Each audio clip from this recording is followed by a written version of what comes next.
It's always great to be in Quincy, and before, and we've been here before. Always good to speak with you. Always had good questions. And again, my name is Bill O'Donnell.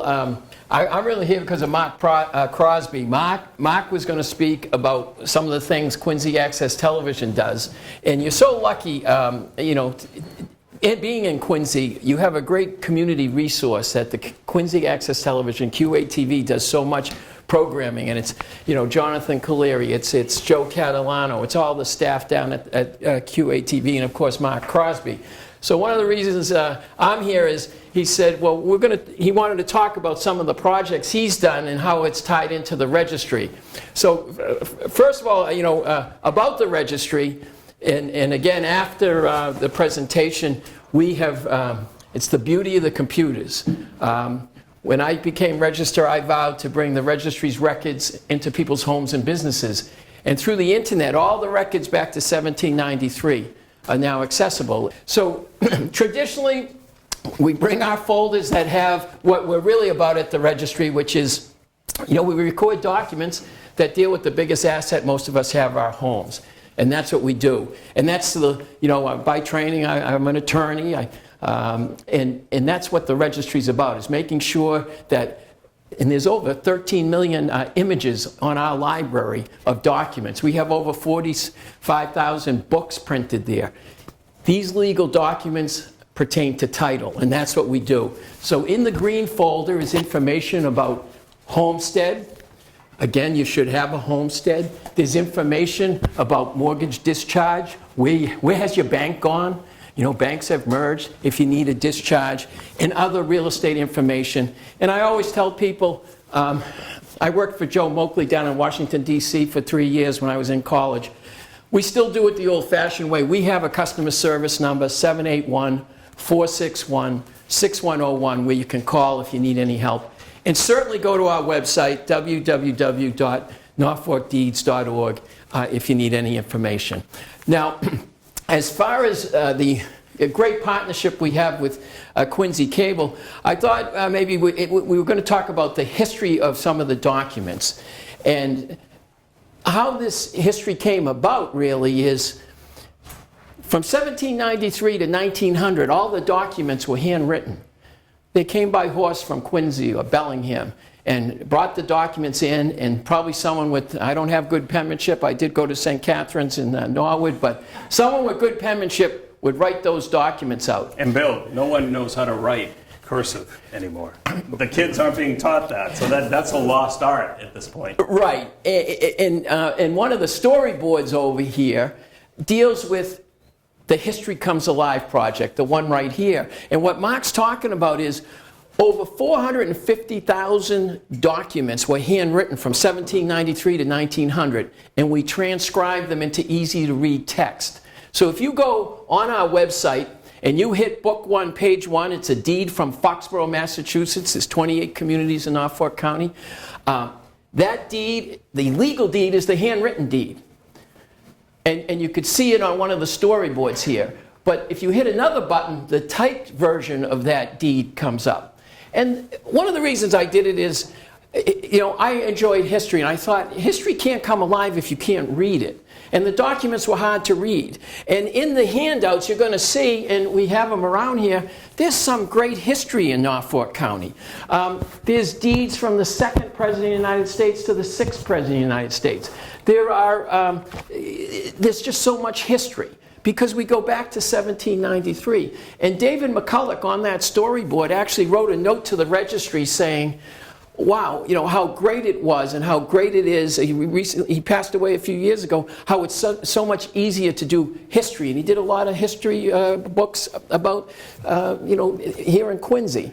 So that's the History Comes Alive project. And that's how we intersected with Quincy Cable, because Mark's just a brilliant guy. He comes up with these notions of, well, let's do some tapes and let's make the history that you've tried to come alive through the documents, but put it on video.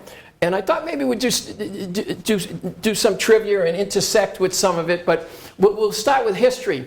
Does anyone know who the first governor of Massachusetts was, and he was a signer of the Declaration of Independence? Someone said Hancock, and right here we have a storyboard about John Hancock. He was the signer of the Declaration of Independence. When the Continental Congress, he was elected president. So some people call him, you know, he wasn't the first president of the United States, but some people refer to him that way. And the interesting thing is, one of the deeds that's on the wall here, in your package, John Adams deeded some land to the town of Quincy. And in that deed, they didn't just write, you know, the descriptions. Sometimes they put their philosophies in it. So imagine, here's the second president of the United States writing about how great John Hancock was to the cause of liberty and all the things he did to get the country started. And also there was John Adams put some of his philosophy about people should study Greek and Latin, and there's some interesting information in these deeds. Norfolk County is known as the county of presidents, and I kind of tipped one of the answers, but what 4 presidents were born in Norfolk County? Teaser, it's going to be in the video. Roosevelt. No, and again, we're not here to, but everything's trivia. So there's maybe no you go to prizes. the local bar has trivia down in my hometown in Norwood. But so maybe this will be one of the questions. But John Adams, who was the 2nd president of the United States, John Quincy Adams, who was the 6th president of the United States, and the 2 others are in our lifetime. Well, John F. Kennedy. John F. Kennedy, because people forget, Brookline is part of Norfolk County, and then George Herbert Walker Bush. People don't realize George Bush Sr. was born in Milton. So there's 4 presidents of the United States. And you know, we're going to do some videos. Mark's going to jump in, but maybe I'll just finish on part of the Quincy trivia. There were 2 first ladies. One was the first lady of the president of the United States, and the other was the first lady of Massachusetts. And that's a tougher one. And where was she born? That's another one. The second president of the United States' his wife. It was Abigail Smith Adams, and there's a storyboard up here. She was born in Weymouth, and she was a close confidant of President John Adams, and again, the mother of the 6th president of the United States, John Quincy Adams, so quite a remarkable lady. But she even wrote to her husband, don't forget the ladies, when they were debating, you know, the Declaration of Independence. And the other person, I see her in the back corner as well, was Dorothy Quincy. And she resided, I think it was 34 Butler Road in Quincy. It was the Quincy homestead. And she ended up marrying John Hancock. So she became the first governor of Massachusetts was John Hancock. She was the first lady of Massachusetts. But she was a patriot in her own right. And I'm told in the research, they said the marriage of Dorothy Quincy, which was a very prominent family here in Quincy, and John Hancock was like the first celebrity wedding. But anyway, we're going to talk about a few other things, but rather than me drone on, Mark jumps in with what he's going to do. Well, as Bill had mentioned, we kind of got together with this History Comes Alive. Actually, I should back up, because Quincy Access Television has hosted a program, quarterly update, focusing on statistics from the Norfolk County Registry of Deeds for quite a while. That program goes back. It's a half-hour program. We do it on a quarterly basis. And after chatting for a half hour each quarter, we decided, I think, at that point to get into shorter subjects. And our love for history kind of brought this History Comes Alive video series to light. So what I'm about to show you now is one that was done prior to some of the award-winning submissions that we have had recently. But it was an early History Comes Alive. You will see the mentioning of the 4 presidents, as well as some other information. But I will say, on a production standpoint, because last time I was here, we kind of talked about the green screen and audio and the whole bit. Bill O'Donnell is standing in front of that green screen curtain, which I brought here. And the background was generated electronically. You'll see images that Bill had referenced. You'll see president portraits. All that was added. You'll hear the music bed underneath Bill's narration. Bill was reading, although he could do everything from the top of his head, he was reading from a teleprompter here. That's getting harder and harder, believe me. Yeah, well, the teleprompter is good. I'll tell you, it's very good when you're trying to stay within a certain time limit, right? It keeps you very, I suppose, focused and on time, right? So let me play this for you. Again, this is the beginning. This is the start of this series, which has really grown to include not only short subjects of about 3 to 4 minutes long, but long pieces, like on the Blanchard House, that we may play a portion of, which was 20 minutes long. As summer begins, it means some significant dates in history are also upon us. One of these dates is June 20th, which is the day back in 1793, some 229 years ago, that Norfolk County was established. Legislation that was signed by the first governor of Massachusetts, John Hancock, established Norfolk County. Yes, that is the same John Hancock who was made famous by the manner in which he signed the Declaration of Independence. Communities south of Boston sought for many years to separate from Suffolk County. After years of unsuccessful petitions and continued negotiations, a grouping of towns led to the creation of a new Norfolk County by the General Court of Massachusetts. The new Norfolk County went to the south, following the old boundary between Massachusetts Bay and Plymouth colonies. In the north, it encompassed Roxbury, Dorchester, Hyde Park, Jamaica Plain, and Rosendale, all sections of Boston today, as well as Brookline. Norfolk County extended to the Rhode Island border. Norfolk County consisted of 21 towns in 1793, with a population of 23,828 people. All the land records of the Norfolk County towns, including those communities that would later become a part of Boston, are recorded at the Norfolk Registry of Deeds. All these records back to 1793 are available for viewing and research, whether by computer, via the internet, or by the old-fashioned way of going through the books at the Norfolk Registry of Deeds located in Dedham.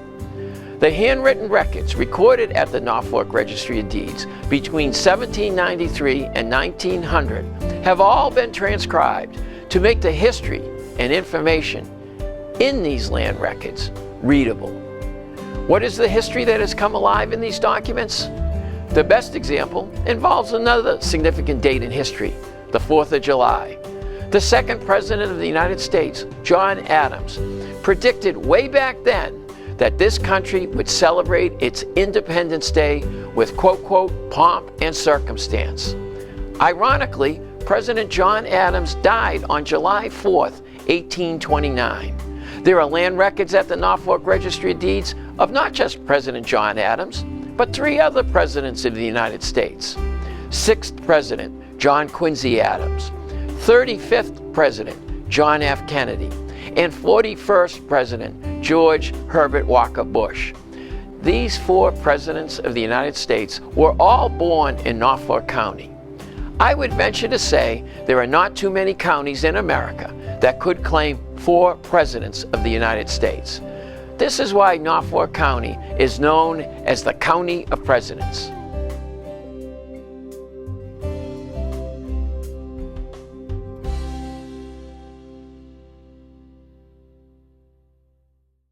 So that was basically a good video version of what Bill had just talked about. And from a production standpoint, again, we saw Bill in front of the green screen. There was that music bed underneath, just under his voice. There would be animated graphics in the background. There were some, well, obviously the portraits, the photos of the presidents. And then there was text that we had either taken pictures of or created on our own. And then Bill, again, was reading from the teleprompter. So that is the first in the series of History Comes Alive. Bill? Well, and again, God, I was younger then, too. My kids have aged me.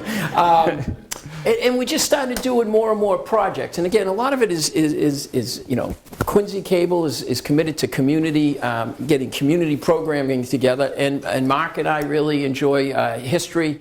And again, I think it's important, you know, we have a great history here in Norfolk County. We have a great history of America. And some of the history of America actually is around Norfolk County. So I think it's good to kind of preserve it. And it's great. This is kind of the first time we've done you know, a little presentation like this, so thanks for putting up with us and bear with us as we work through some kinks. But yeah, but I think what I'd like to do is just talk about some of the other things, other projects that have come about because of this. And it started my hometown in Norwood, and again, one of the storyboards. It's right here. You see a rainbow of the town hall. And it's in the book, and again, we did a series of books, and it's in the black folder. There was the 225th anniversary in Norfolk County, so we decided to do a book, you know, about the presidents and different people from different towns, you know, from history. You know, to you know, Allie Raisman, who was born and lived in Needham. So we tried to bring some modern, you know, people and some historical people on these books. And then in 2019, we're in an old building built in 1903. But it's a good old building, and we renovated it. And when we had the big dedication on the renovation, again, we did you know, a book to celebrate that. And it's a labor of love. And again, it's some of the history of Norfolk County, but it's also a history of the people, the places, the accomplishments of so many men and women that are in our communities and really make, if you really look at it, make America great. I mean, Catherine Lee Bates, who was born in Falmouth but lived in Wellesley, and you know, she has a dormitory named after her at Wellesley College. She wrote America the Beautiful, which came in second for the national anthem. So there's a lot of interesting history. And then, and it will tie into some of the videos Mark's going to show. One of the nice books, again, to those that are veterans, we thank the veterans out there for their service. My son's in the Coast Guard, so I have the pin on it. Actually, he may have made this book too, but I won't tell you where he is, but my dad's in it. You know, hey, yeah, if I'm writing the book, I have to put my family. My uncle, I got a picture of my uncles in Korea. One was in the Air Force, one was in the Marines. The one in the Marines also fought in Vietnam, and then his younger brother, my uncle, flew. So we got pictures there. But this came out in 2023. It's the Veterans book. So again, that's in the black folder. Read about the veterans, and it has some of the history. But it also, we mentioned the 4 presidents. We also talk about those 4 presidents from Norfolk County, what they did as commander-in-chief. Because people, you know, as the president, they are the commanders-in-chief, and some of the things that they did. You know, for instance, President John Adams was, you know, recognized that we got to get kind of some power on the sea and started moving towards a navy, or President Kennedy with the whole Cuba situation, and of course George Herbert Walker Bush had got all the countries together when there was an invasion of Kuwait. So there's some interesting information on that, and it ties into, Mark's going to show a series of clips. But I kind of want to set it up. We started in Norwood because the town hall, actually in Norwood, is one of the few town halls that have bells in them. And you'll see it. People come from all over to play these bells. They play it by hand and feet. And Mark keeps telling me, and when I see and you'll maybe see some of the clips of it, Lee Leach was nice enough to play. It was around Christmas and was playing songs up there, and we were filming it. And to Quincy Access Television's credit, they tell me there were over 19,000 views of that particular episode, which exceeded Channel 5's Chronicle did a show, and it actually has more views. So that's a credit to Mark Crosby, credit to Quincy Access Television. And so there'll be a little, a piece he'll probably show on that. And again, we have everything we're talking about, we have the deeds that we're going to talk about.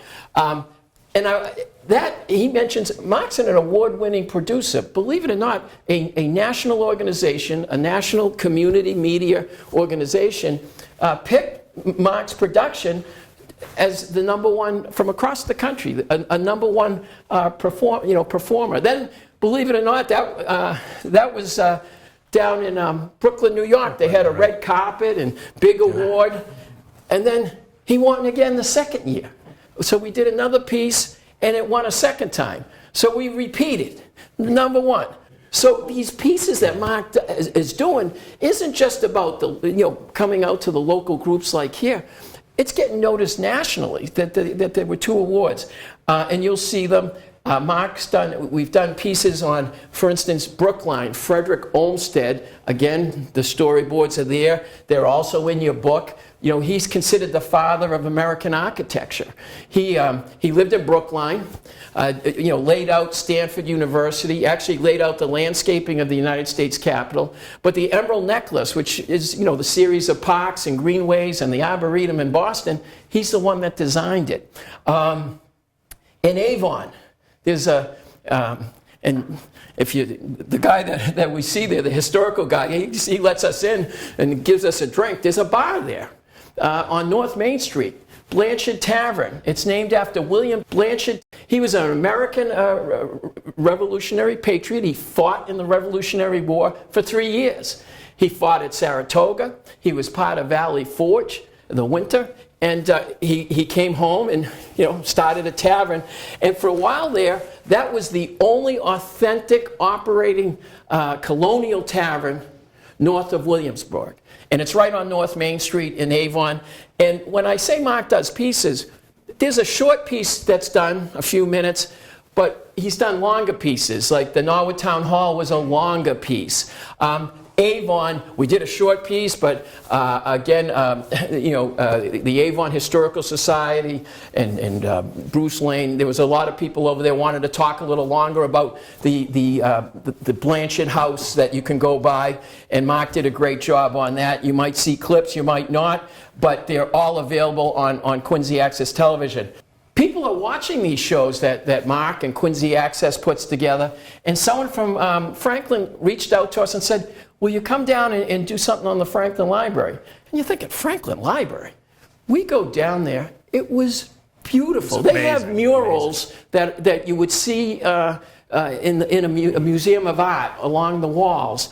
And interestingly enough, the Franklin Public Library was they call it the first public library in America. And you've got it right here, basically, in Norfolk County. In Norfolk County. And here's how it came about. The town of Franklin was building a town hall. And they figured, well, we named the town after Ben Franklin. Probably like all communities now, short of money. Someone writes to Ben Franklin and says, we need some money to put a bell into our town hall. And so Ben Franklin, he marched to his own drummer, even with bequests. What he did is he donated, I think, over 100 books, and he wrote a letter to the town saying, forget about the money for a bell. Sense over sound. And he gave these books, and they still have them. And they used the books, and they were loaned out and brought back, and it was the first public library in Massachusetts. And Mark did great pieces on that. Again, a longer version and a shorter version. And another one that I think is going to be even better. These shows get nominated, and I'm like, wow, if those two won, the ones that are coming afterwards are even better. There's one, Sylvanus Thayer, he's over there. He was born in Braintree, was in the service, and President Monroe made him the superintendent of West Point. And a lot of the traditions and the policies that are in place, even today at West Point, he's called the father of West Point, because of Mr. Thayer, General Thayer, and what he did. And when he came back, there's the Thayer House, again, right near the Braintree Town Hall. You might drive by it, you don't even realize it.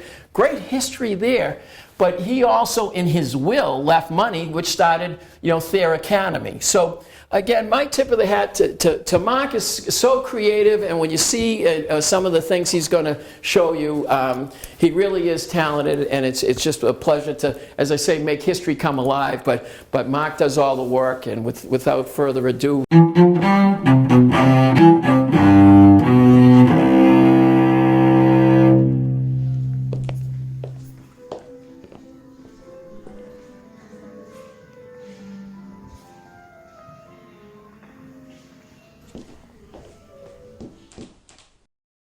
The Frederick Law Olmsted National Historic Site, located at 99 Warren Street in the Norfolk County community of Brookline, Massachusetts, is today administered by the National Park Service.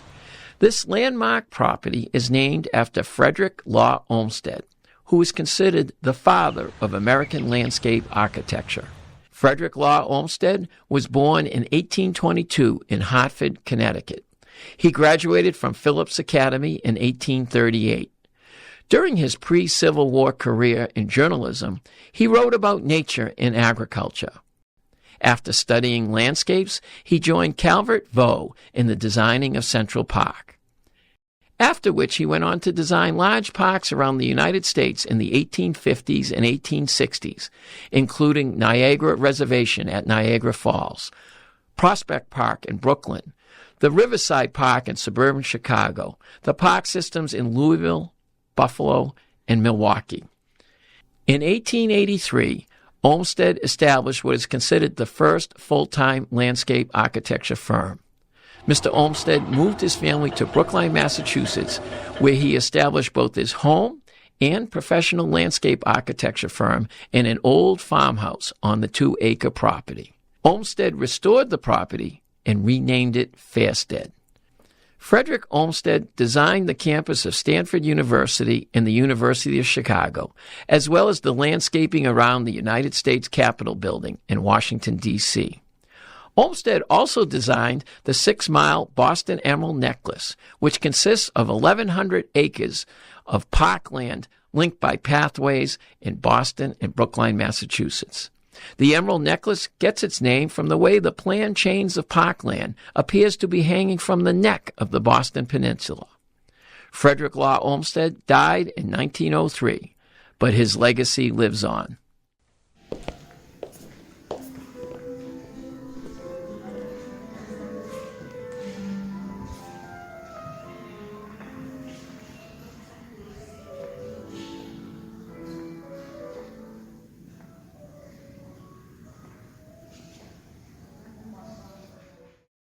So that was a kind of an updated version of History Comes Alive. This version, I'll tell you a little bit about how this kind of came to be. I thought the title History Comes Alive was perfect in the sense that you could make something that's maybe two-dimensional feel three-dimensional. And that's why our actor, John LePage, who did a great job, actually walks in to the piece of art and then becomes part of the art, or the art simply jumps off the wall and it's suddenly a real place. And that whole idea actually is called walking into or becoming emotionally involved in a work of art is called the Stendhal syndrome. The Stendhal syndrome. It's a real condition. It's an emotional overwhelming that comes upon a person after experiencing a work of art. Usually the person faints. It's just so overwhelming. Well, in this... No one's fainting here, so... No one. It's a good thing. So we thought we'd use that premise. That, believe it or not, that idea, the Stendhal syndrome, actually was something I picked up from an Italian director back in the 1970s. He did a movie called The Stendhal Syndrome, in which someone walks into a piece of art. Dario Argento was the director. He's still a director, still does quite a bit of work. And he was always a very visual director. His scripts were good, but sometimes the visual element overpowered the scripts. The visual element was just fantastic. So when I saw this in his movie, I thought, how can I incorporate that? I'm watching documentaries all the time, I'm watching movies all the time, and I'm always thinking of how can I incorporate that into a local production. So that's the story behind this kind of upgrading of the series. I think if I can, I'll go to kind of another upgrade which Bill had talked about. So this is Good Deeds, History Comes Alive, and then whatever place or person we're talking about. But as Bill had mentioned, sometimes the folks that we wanted to interview would give us a lot of material to use. So what do? We never say no to someone that would like to continue to speak on a topic or on a person, on a place. So we thought, why don't we take what we can't use in the shorter subjects, because this is only about 2 minutes, a little over 2 minutes, and why don't we make that into a longer piece and call it History Comes Alive, A Closer Look. And I'm going to show you that from the Franklin Library that we did. So we did a shorter piece on the Franklin Library, and then we did this longer piece on the Franklin Library. So I will show that to you, or at least give you an idea of that series. Again, that's a springboard from this, I suppose, series, which is a springboard from the one I showed you at the beginning that had Bill talking about the 4 presidents all surrounding Independence Day.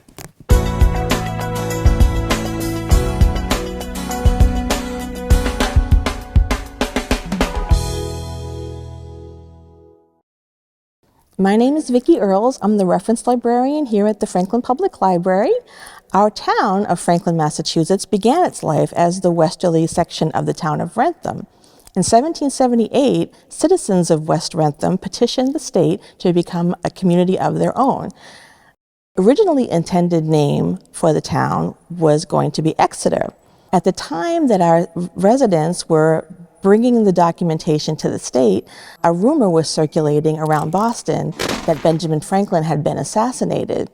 As purely an emotional response to this news, when our citizens arrived with the paperwork, they crossed out the name of Exeter and filled in the name of Franklin. Now our town is Franklin, Massachusetts. Years later, in 1784, our town was in the process of building a new meeting house for the new town. What they were missing was a bell for their steeple. At that time, Jonathan Williams, who was the nephew of Benjamin Franklin, he was also a merchant in the town of Boston, the city of Boston, and he ran into some people that he knew from the town of Franklin who explained the story to him that this was what was happening, and he decided to approach his uncle, Benjamin Franklin, inform him that the town had bestowed this great honor upon him, and also explained that they needed a bell for their meeting house. Bell was expensive. Bell was also very important. That's how the town communicated. Was there something happening in town? Well, the bell rang, and so it was vital to a community. And so he explained this to his uncle, and Benjamin Franklin wrote back to Jonathan Williams, and his comment was, "Sense being preferable to sound, I am going to donate a library collection rather than a bell." He said it will save them the expense of a steeple. Franklin was in Paris at the time. He was a bit busy and couldn't go through the process himself of collecting books. So he actually left the decision-making up to a close friend of his named Richard Price. Richard Price was a Welsh philosopher, mathematician, polymath like Franklin, and he actually came up with a list of books what he thought appropriate for the town of Franklin. There were 116 books in the original collection. Some of them were actually donated by Richard Price of his own works, and also Benjamin Franklin's sister also suggested a book for the collection, which we fortunately still have. Now we probably have about 92 books remaining of the collection. Over the time, obviously, you know, there's the same lost my library book, dog ate the library book, and that happened in 1780s as well as it does today. So the books arrived in Franklin in 1786 and became a public library circulating to all members of the community By 1790, the books arrived in Franklin in 1786. For 4 years, there was a bit of a controversy over who the books belonged to, whether it was the church or all of the town. 1790, it was voted and decided that the Benjamin Franklin donation belonged to all of the town of Franklin. They began to circulate to the members of the town of Franklin, and that created the first public library in the United States of America. In the beginning, the books didn't have an actual library building. They circulated from banks, circulated from schools. There was no actual library building until 1904. So from the Benjamin Franklin donation, the library continued to grow. An organization called the Franklin Library Association took custodial possession of the Benjamin Franklin donation from the town, but also provided funds to build the library beyond the Benjamin Franklin donation. One of the members of the Franklin Library Association was a gentleman named Joseph Gordon Ray. He was a local industrialist, he was a banker. His family, they were model citizens. They gave back to the town in many, many ways. They started a fire department. They started the water system. So when Joseph Gordon Ray passed away, his two daughters wanted to create a memorial to their father that he would be proud of. And because of his love of the Benjamin Franklin donation and of libraries and of the town, they decided to donate an actual library building to the town. Joseph's daughters, Lydia Ray Pierce and Annie Ray Thayer, had many friends in high places, and one of them was an artist named Henry Hammond Gallison. Gallison had close connections to the town of Franklin. His cousins were doctors in town. One of them was the Norfolk County coroner. They were all connected socially to the Ray family.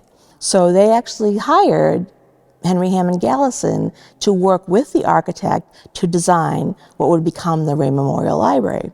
Gallison was born in Boston in 1850. He studied in Paris, he studied in Italy. He had recently toured Italy and fell in love with the Parthenon, which was, a temple of knowledge, temple to Athena. And so his vision was to create a temple of knowledge to be the home of the library collection and to give this amazing sense of beauty to the town.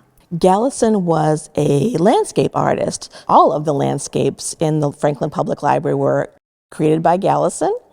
And Gallison was a student at one time of an Italian artist named Tommaso Uglaris. Uglaris had done many large projects in the past for government buildings, but had never done an enormous mural before, which he wanted desperately to do. And when they were building Boston Public Library, he actually applied to do a mural for them and was rejected. So when his friend Henry Gallison asked him to do the mural for our library, he was like, okay, now is my opportunity to show everyone that I can do this. So this is why he created this amazing mural, which is a harvest festival. No real details about what the story is, but it went along with the neoclassic design of the architecture of the building and was what Henry Gallison asked him to do. Prior to the library becoming a town department, it was actually privately run by two different organizations. One was the Franklin Library Association, which Joseph Gordon Ray belonged to. They took care of the book collection, salaries, the day-to-day runnings of the library, and a separate organization called the Ray Memorial Association, which survived on funds left to them by the Ray sisters. They took care of the building. By 1982, a lot of their funds had run out, and the building was sadly falling into somewhat disrepair. So the town kind of came in and saved the day, and the building was officially transferred to the town in 1982, and Franklin Public Library has been a town department since then. So I'm going to stop it there, but it's about a 14-minute show, and you can certainly see the rest of it on QATV franklin.org. Vicki Earle, who of course provided so much information and so much knowledge, she was a wealth of information. And this is the reason why, after doing the shorter piece, we did a 2 or 3 minute piece, we realized there's so much material here that should be used. This should be told. One of the challenges was to make sure that the piece was going to be visually interesting and audibly interesting too. So rather than have her sit in the chair and just deliver 14 minutes of information, where we could, we would show images of the library. We would show the Franklin books. We would show other images, still images, graphics from the period, and we would work that into the story so that visually something was going on pretty much throughout the whole piece. So that is an example of History Comes Alive, A Closer Look, which again is a series that basically came out of History Comes Alive, the short subjects.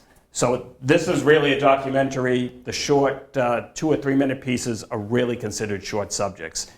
Bill, with the time that we have left, I guess looking at who you might have spoke about, we can show Howard Johnson. You want to say a couple words about sure. Howard Johnson? I wanted to tie in Quincy, and actually, more modern, Howard Johnson, he was born in 1897 in World War I, was with the U.S. military over in France, but in 1925 he bought a soda shop in Wollaston, and then got into ice cream, and then from that, the businesses of Howard Johnson's. I mean, he was a noted entrepreneur, and lived in Milton, but that's another, you know, we talked about the old history, and a lot of it's tied to Quincy, but there's somebody who, will connect back to Quincy. Again, it's Mark will show it. It's certainly, again, been a pleasure to show the history. You've been a great audience, and sure, we look forward to this. And again, as Mark said, we do some shorter pieces and then some longer ones, and this is just a shorter piece. It's probably just over 2 minutes, and you'll be fine. 2 minutes and 27 seconds. One of the things I'm going to note about this piece that's different than the pieces you've seen, I want to say that when we started at a certain level, and like Bill had referenced, they seem to be getting better and better, right? So I hope that's the case. One of the things that I felt was lacking in some of the earlier pieces was a music bed that would continue underneath. I think the very first piece had a music bed, but after that, that was the piece that we had done with the 4 presidents. After that, the music bed underneath, we didn't utilize. So we're back utilizing the music bed underneath both the small pieces and the longer pieces. Sylvanus Thayer, as Bill had mentioned, that piece is going to be close to an hour, that documentary. And there is constant music underneath the speaking, which I think helps propel the narrative forward. I think it's something that is low, so you're not paying attention to it, but when it's not there, you feel like something's lacking. So this is a short piece that incorporates all the elements that we're using now, including all the elements that you saw before, but also including this music bed.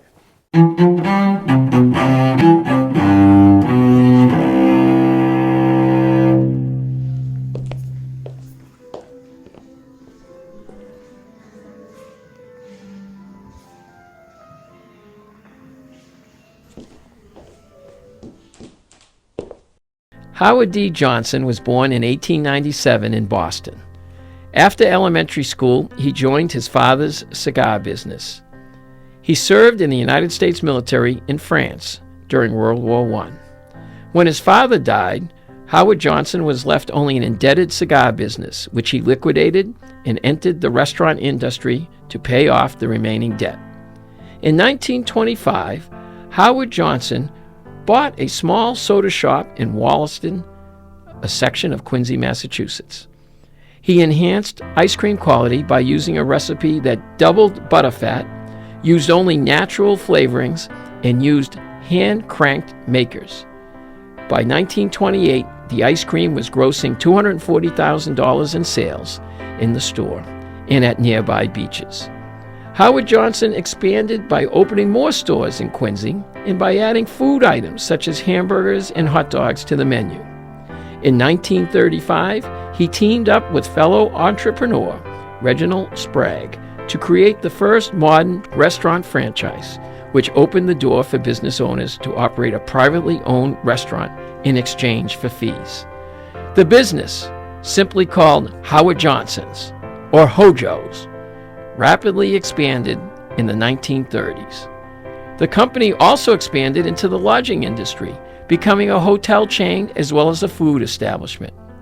Howard Johnson left the company to his son upon retiring in 1959 and passed away in 1972. In 1999, Howard Johnson was inducted into the Hospitality Industry Hall of Honor.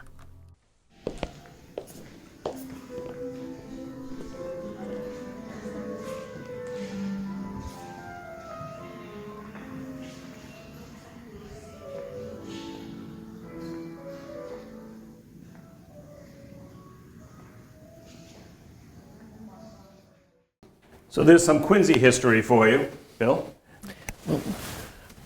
Yes, and I don't know if you have anything more, but certainly it's been a pleasure.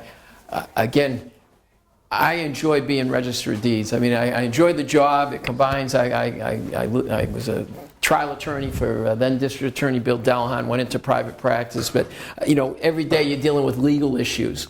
But it's good to deal with the history. It's kind of a break. You know, again, just thank you for coming out and letting us present. And again, I can't reiterate between Jonathan Caleri and Joe Catalano and Mark Crosby and the staff down at Quincy Access Television. You're so lucky to have a community-committed and community-based television that you do. And I want to thank Mark for his insights in putting this together. And thank you all. And John, thanks for the invite. And again, afterwards, if you have any questions, you know, certainly. I'm just the voice. He's the tech. He's the brilliance. You could talk about the movie part, but if you have any questions on documents, I know that I know that game, so I know that area, and would gladly answer any questions that you may have. And But we should again, mention thank you. that Bill did record his audio in a suite at Quincy Access Television. So there's a room that's basically a sound room, and that's where he laid down his script. He wrote the script, and then he laid it down in this. It's basically, I guess nowadays you could consider it a podcasting room. It would be perfect for that. Certainly an audio room with a great microphone. So that's how this was put together. Basically, I took his audio once it was laid down, and then I think I talked about this kind of principle of a plate of spaghetti, and you have the spaghetti and the sauce that goes on top. So the sauce that goes on top of the spaghetti were basically the images that I could put on top of Bill's script once I sat down with it at the editor. Thank you so Thank you. much. I really appreciate you. Thank you so much. Thanks very much. Enjoyed it.